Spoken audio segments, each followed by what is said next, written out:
দেশের নারী ফুটবল নিয়ে আলোচনা সমালোচনার যেন কোনো কমতি নেই।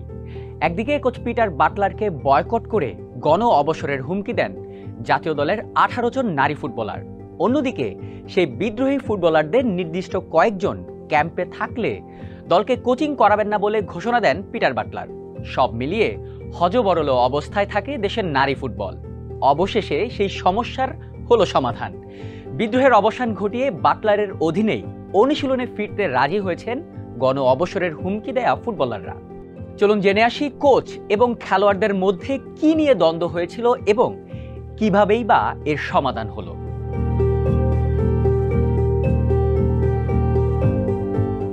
ঘটনা শুরু গত অক্টোবরে কাঠমান্ডুতে সাফ চ্যাম্পিয়নশিপ চলার সময়।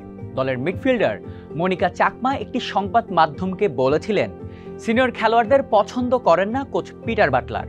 তার এই অভিযোগ নিয়ে তোলপাড় সৃষ্টি হয় বাংলাদেশ দলে। বাইরের কারো ইন্ধনে মেয়েরা এমন করছেন বলে তখন পাল্টা অভিযোগ তোলেন বাটলার। সেই বাটলারের অধীনেই সাফ শিরোপা ধরে রাখে বাংলাদেশ, কিন্তু তবুও তাকে আর কোচ হিসেবে চান না বলে বিভিন্ন সংবাদ মাধ্যমে জানান কয়েকজন খেলোয়াড়। আর এসব কিছু পাত্তা না দিয়ে নতুন করে 2 বছরের জন্য পিটার বাটলারের সঙ্গে চুক্তি করে বাফুফে। এতে বেঁকে বসেন নারী ফুটবলাররা, বয়কট করেন বাটলারের ডাকা টিম মিটিং এবং তার অধীনে অনুশীলন।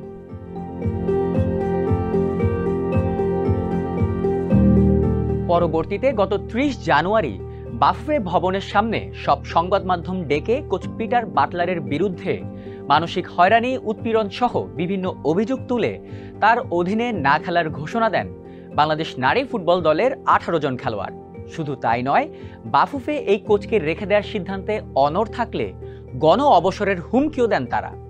সাংবাদিকদের দেয়া সাবিনাদের লিখিত বক্তব্যের সারমর্ম করলে দাঁড়ায়, সাফ চ্যাম্পিয়নশিপে বাংলাদেশকে ডোবাতে নাকি সিনিয়র খেলোয়াড়দের বাদ দিয়ে নিজের ইচ্ছে মতো একাদশ সাজিয়েছিলেন বাটলার।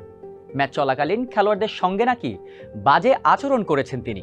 কেবল মাঠ নয়, মাঠের বাইরেও প্রতিনিয়ত সাবিনাদের সঙ্গে নাকি দুর্ব্যবহার করেছেন কোচ। তাদের নিয়ে হাসি ঠাট্টা করেছেন। দলের অভ্যন্তরে খেলোয়াড়দের মধ্যে সিনিয়র জুনিয়রের কথা বলে বিভাজন সৃষ্টির চেষ্টা করেছেন। মেয়েদের পোশাক আশাক নিয়েও নাকি কথা বলেছেন বাটলার। করেছেন বডি শেমিংও, হস্তক্ষেপ করেছেন মেয়েদের ব্যক্তিগত জীবনেও। এসব কিছুই তুলে ধরেই বাটলারকে বয়কট করেন সাবিনা সহ 18 নারী ফুটবলার।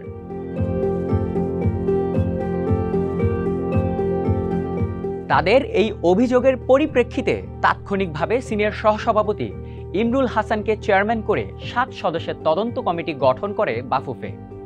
সেখানে কোচ পিটার বাটলারকে এ ব্যাপারে জিজ্ঞাসাবাদে তিনিও বিদ্রোহী ফুটবলারদের নিয়ে কঠোর অবস্থানে থাকেন। তার বিরুদ্ধে আনা নানা অভিযোগগুলো ভিত্তিহীন বলে নির্দিষ্ট কয়েকজন ফুটবলার ক্যাম্পে থাকলে দলকে আর কোচিং করাবেন না বলেও ঘোষণা দেন বাটলার। তিনি এও বলেন মেয়েরা ভিকটিম কার্ড প্লে করছে।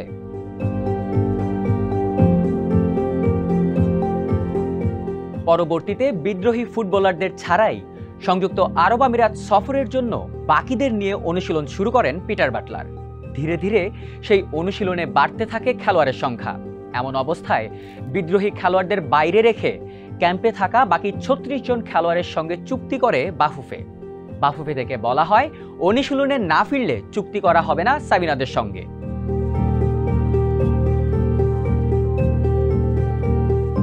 বিদ্রোহীদের অভিযোগের পরিপ্রেক্ষিতে বেশ কয়েকদিন ধরে তদন্ত করে বাফুফের সভাপতি তাবিদ আওয়ালের কাছে সেটির প্রতিবেদন জমা দেয় বিশেষ কমিটি।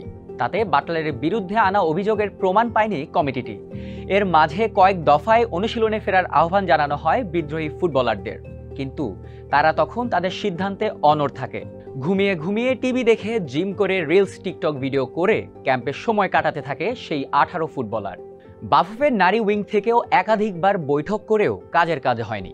এমনকি বাফুফের সভাপতি তাবিদ আওয়ালের কথাও শোনেনি তারা। বিদ্রোহ করে ফুটবলাররা শাস্তিযোগ্য অপরাধ করার পরও শাস্তির পথে যেতে চাইছিল না বাফুফে, তাই তো বোঝানোর চেষ্টা চলতেই থাকে।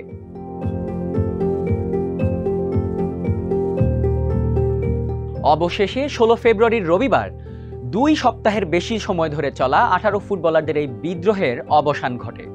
বিদ্রোহ করা ফুটবলারদের সঙ্গে বৈঠকে বসে তাদের মাঠে ফিরিয়ে আনেন বাফুফের নারী বিভাগের প্রধান মাহফুজা আক্তার। তবে সংযুক্ত আরব আমিরাত সফরে থাকছেন না তাদের কেউই। আপাতত ছুটি কাটাবেন তারা। এরপর দল দেশে ফিরলে ক্যাম্পে যোগ দেবেন সেই 18 ফুটবলার।